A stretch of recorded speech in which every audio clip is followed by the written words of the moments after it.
अच्छा मेरे यारो, पाकिस्तानी टीम ने ना आज वो हाल किया है जैसे नवाजुद्दीन सिद्दीकी एक एक्टर है फिल्म।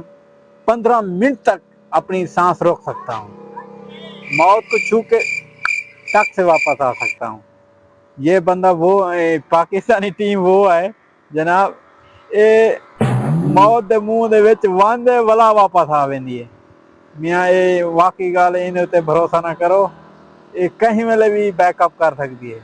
लिहाजा इको आखिरी ओवर दी आखिरी गेंद तक डिठा करो ई टीम को।